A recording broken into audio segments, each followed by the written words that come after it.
unawahurumia hawa watu wangu ninawaongoza. Kiongozi mzuri anakuleaka kuongoza. Kiongozi mzuri anachukuliaka kuongoza. Ikiwa ni maombi ataikamata. Ikiwa ni msaada wa kimwili ama wa kiroho, mchungaji mwema anajitoa uhai wake kwa ajili ya kondoo wake.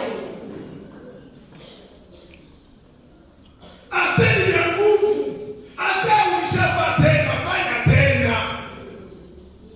Akaombea na wale wasoda wake, tuseme unaweza nihurumia baba, lakini unachoma wasenganti. Ama wasenganti biko na mabibi, biko na watoto, biko na makazi, biko na kaufugo. Ukiwachoma sitaweza uyatima kulea mabibi ya wasenganti. Maono ya mchungaji, maono ya kiongozi, maono ya mtu mwenye kupenda wengine. Hamuone yake tu yeye peke, lakini unaangalia na familia yako nyuma yake. Ilikuwa nafanya kumtandao kwa video kamoja.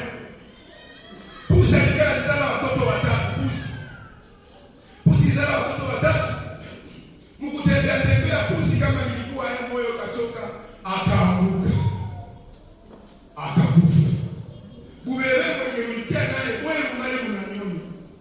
Ungali unanyonya tu pale, unazunguka unarudia, unazunguka.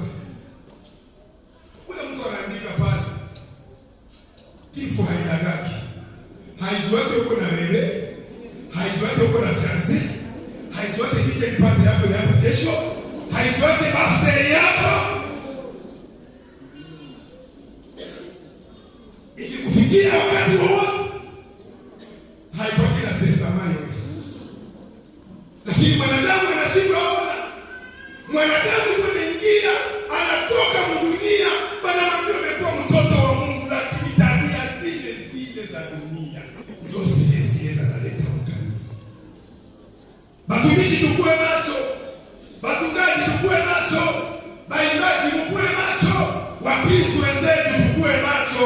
Ukiona tabia inaanza ingia mahali patakatifu, asomae ndio kiburi chako. Umekimbia wanako na kile kushika Mungu nipende. Hauna hata haya. Rudia kwa wanako tulie. Ambia wanangu nisamee, ambia wanangu nihurumie, wala hayaoa. Mekia kiburi nyinyi mnaona stotu huruma nyinyi hiyo inatia mbichi. Noko